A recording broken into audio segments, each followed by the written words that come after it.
Welcome back to Rating the List, where we review, discuss, and reimagine popular movie lists objectively. We're your hosts. I'm Jerry. And I'm Brad. And on this episode, we'll be exploring number 35 from AFI's 100 Years, 100 Passions, the 100 Greatest Love Stories of All Time. All right, and number 35 is Gigi. Released in 1958. Director is Vicente Minnelli, starring Leslie Caron and Maurice Chevalier. The synopsis for this movie musical is as follows. During Belle Epoque France, young Gigi, played by Leslie Caron, is trained in the family tradition by her great aunt Alicia to become a courtesan. Gigi disdains the trivial love between a man and his mistress. She prefers having fun with family friend and wealthy bon vivant Gaston, played by Louis Jourdan, whom she regards as an older brother. Like his uncle Henri Lachelle, Gaston is known as a womanizer in Parisian high society. When his latest mistress has an affair with her ice skating instructor, he humiliates her, resulting in a faux attempted suicide. Gaston plans to retreat to the country, but his uncle insists he remain in Paris and attend even more parties. While playing cards with Gigi, Gaston loses a bet and must take Gigi and her grandmother, Madame Alvarez, to the seaside for the weekend. Unlike the other women at the resort, Gigi pulls Gaston out of his depressive rut with her carefree manner. When Gaston goes to Monte Carlo, Great Aunt Alicia and Madame Alvarez scheme to turn Gigi into Gaston's mistress. Gigi is trained intensively before Gaston's return, which she accepts as preordained.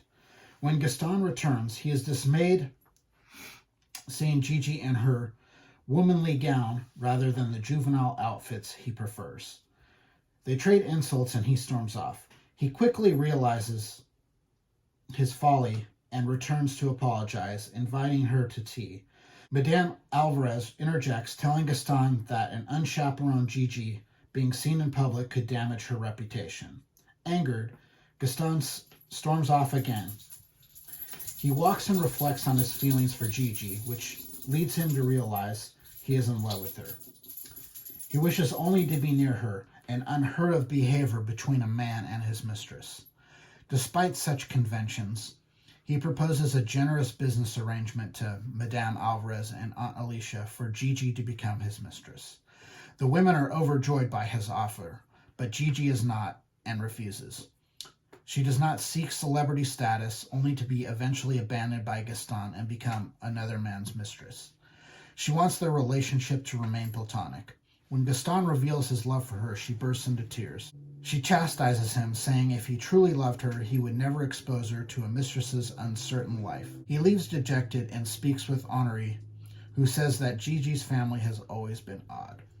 Gigi later sends for Gaston, telling him she'd rather be miserable with him than without him, and agrees to the arrangement.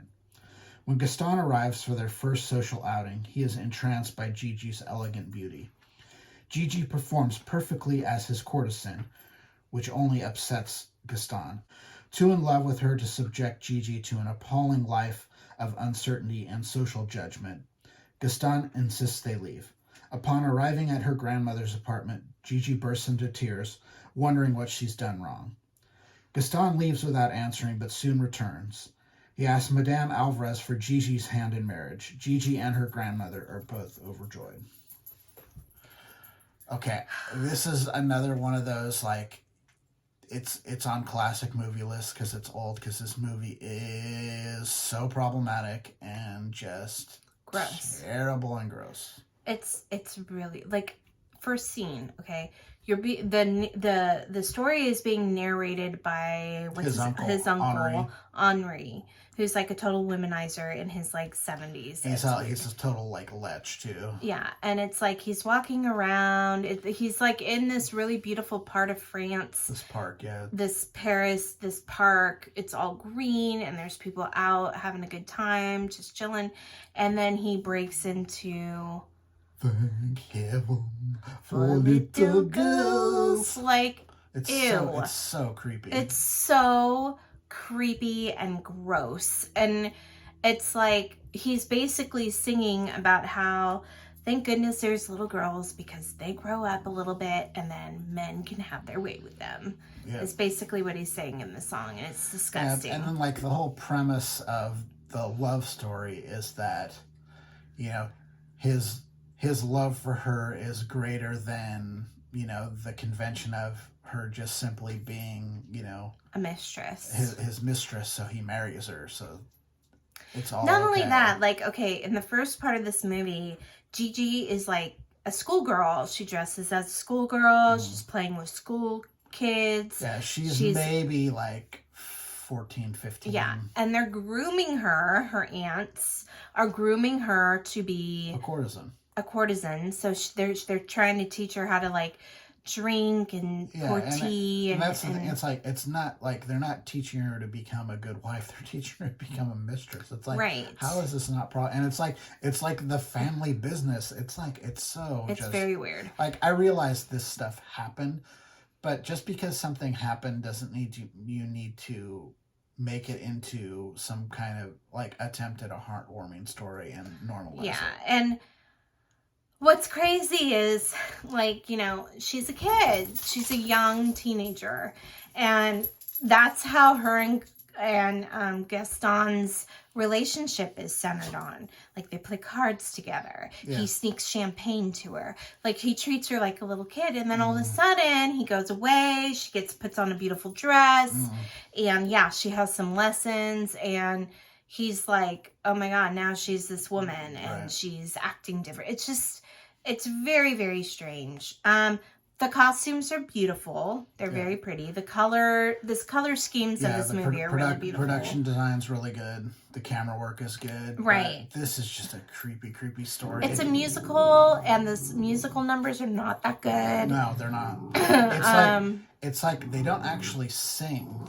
No, they're like talking. Yeah, they basically, like, you know, they're like kind of, you know, they're just basically talking, like, in a kind of a musical manner with music in the background, but no one's actually doing any singing. It's really strange. Yeah, it's very weird. And there's no dancing. I was just gonna say there's no dancing either, which is weird. Yeah.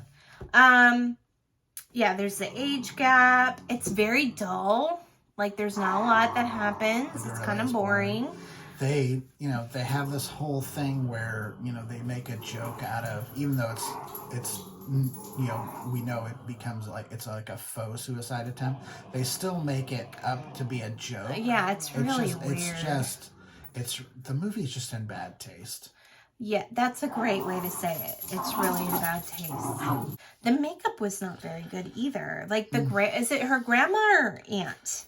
The one she lives with. The one she lives with is her grandmother. The one she goes to, you know, to is her aunt. That's the one who's, like, training her to be a courtesan. Well, the grandmother, dude, like, it looked like a clown put on her makeup. It was bad, and it just did not look natural at all. Like, the whole thing with her mom is weird too. Like, her mom's never, like, actually on screen. She's just kind of in the bedroom singing. It's weird. Like, why isn't she, like, involved in the story? It's very weird. It's a very, very strange movie. Makeup was bad. Oh, here's a fun fact. From 1954 to 56, Arthur Freed had to battle the Hays Code in order to bring Colette's tale of a courtesan in training to the cinema.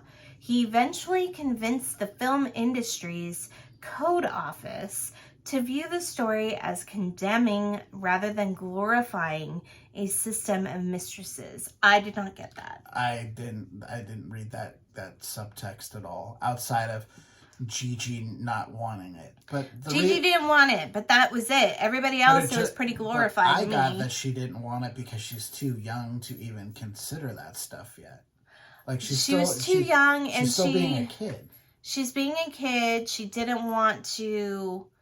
She was a kid that wasn't into that. Yeah. Who wasn't into, like, the frilly things and the wanting to please a man all the time. You know what I mean? Like, it just is not a good movie, guys. And then we have do we have to have more movies with Leslie Caron in it? She's not good. She's a beautiful dancer. Yeah, she's beautiful dancer. Real beautiful dancer. You know, her dancing in An American in Paris was great. But why is she in this movie? Because she doesn't do any dancing. All she does is act, and she's awful. It's really bad. You couldn't find another French actress to play this. Really, guys.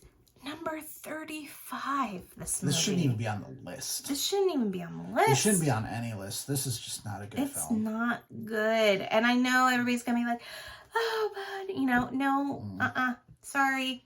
This doesn't hold up at all. It doesn't at all. It doesn't. From the first scene, it's bad. Yeah.